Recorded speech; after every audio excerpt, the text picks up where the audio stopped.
$1 trillion, that's how much personal wealth was wiped out by the housing crisis that erupted back in 2007. And no city in America suffered more than Las Vegas.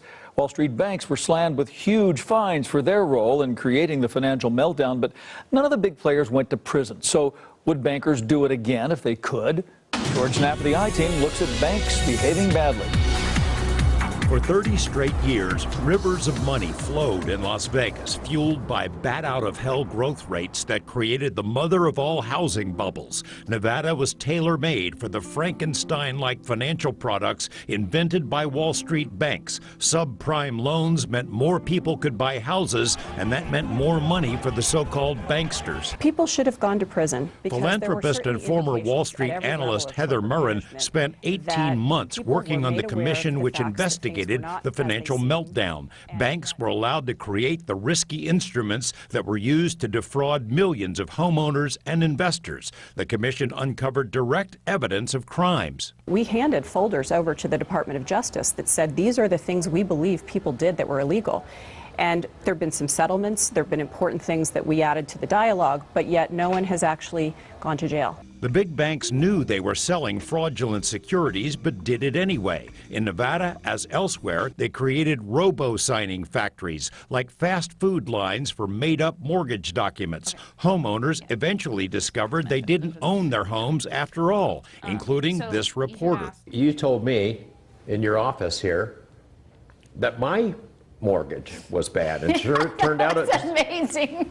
Attorney Tisha Black helped write regulations that shut down the robo-signers here. Nevada authorities tried to go after the banks on criminal charges, but states had to back off when federal authorities brokered a settlement.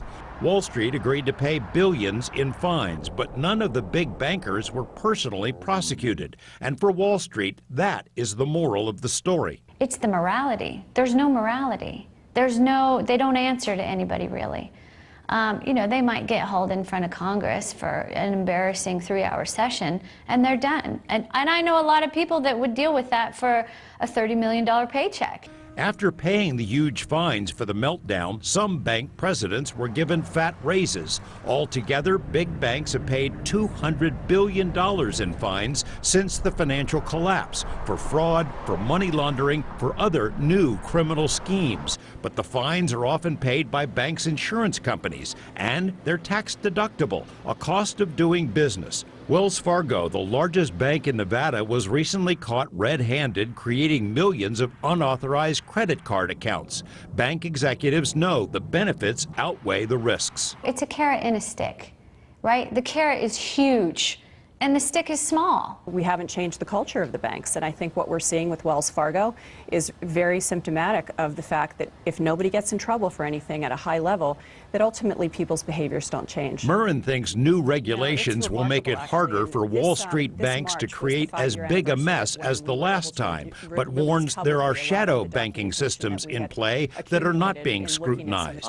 If we can't put bankers in prison, the public can at least send a message. Illinois and California decided to cut off Wells Fargo from doing business with their states. Nevada's treasurer announced that no such action would be taken here. I was surprised. I think that, you know, treasurers have an obligation to all of their constituents, and granted, Wells Fargo is the largest bank in Nevada, but nonetheless, if they have behaved poorly, we should be making sure we're protecting the people that have accounts there, whether they're teachers or veterans or folks that actually don't have a lot of money. George Knapp, 8 News Now.